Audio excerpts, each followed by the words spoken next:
పండగైనా సంబరమైనా మీ ప్రతి సెలబ్రేషన్కి only choice Vega jewellers. Exclusive bridal jewellery offers. Shop now.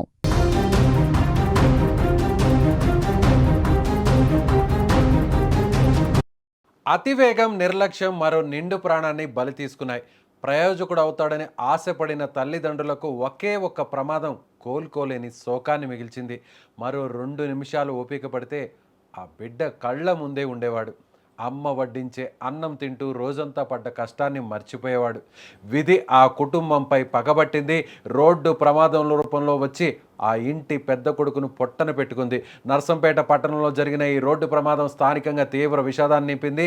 చేతి కంది వచ్చిన కొడుకు రోడ్డు ప్రమాదంలో శవమై పడి ఉండడాన్ని చూసి ఆ తల్లిదండ్రుల గుండె లబోదిబోమంటూ ఏడుస్తున్న తీరు అక్కడి వారిని సైతం కన్నీళ్లు పెట్టించింది. నర్సంపేట పట్టణ పరిధిలోని వల్లభ్ నగర్ చెందిన బానోతు శ్రీను, కవిత దంపతులకు బానోతు సిద్ధు అనే 22 సంవత్సరాల కుమారుడు ఉన్నాడు. సిద్ధు హనుమకొండలోని ప్రముఖ కాకతీయ డిగ్రీ కళాశాలలో 3వ సంవత్సరం చదువుతున్నాడు. చదువుకుంటూనే తల్లిదండ్రులకు ఆసరాగా నిలవాలనుకున్నాడు.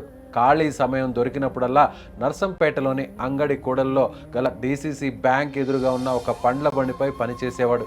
రోజంతా కష్టపడి పనిచేస్తూ కుటుంబానికి చేదోడు వాదోడుగా ఉండేవాడు. ఎప్పటిలాగే పండ్ల బండి దగ్గర పని పూర్తి చేసుకున్నాడు. రాత్రి సమయం కావడంతో హనుమాన్ టెంపుల్ నుంచి తిరిగి తన బైక్లో ఇంటికి బయలుదేరాడు. ఇంటికి వెళ్లే క్రమంలో రోడ్డుపై యూటర్న్ తీసుకున్నాడు.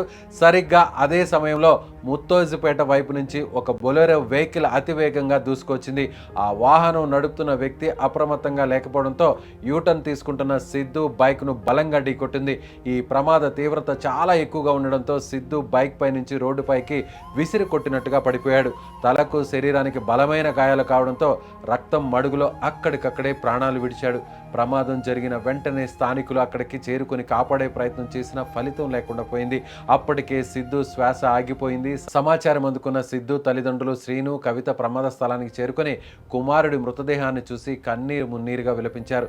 చేతికందొచ్చిన కొడుకు ఇలా రోడ్డుపై శవమై పడి ఉండడం చూసి వారు తట్టుకోలేకపోయారు. మరో 2 నిమిషాలైతే కొడుకు ఇల్లు చేరేవాడని, ఇంతలోనే మృత్యువు కబలించిందని కన్నీరు మున్నీరవుతున్నారు. డిగ్రీ చివరి సంవత్సరం చదువుతూ త్వరలోనే మంచి ఉద్యోగం సాధించి తమ కష్టాలు తీరుస్తాడనుకున్న కొడుకు ఇలా అర్ధాంతరంగా తనువు చాలించడాన్ని వారు ఇప్పుడు జీర్ణించుకోలేకపోతున్నారు. పోలీసులు ఘటనా స్థలానికి చేరుకొని కేసు నమోదు చేసుకుని దర్యాప్తు చేస్తున్నారు. అతి వేగమే ఈ ప్రమాదానికి కారణమని స్థానికులు చెబుతున్నారు.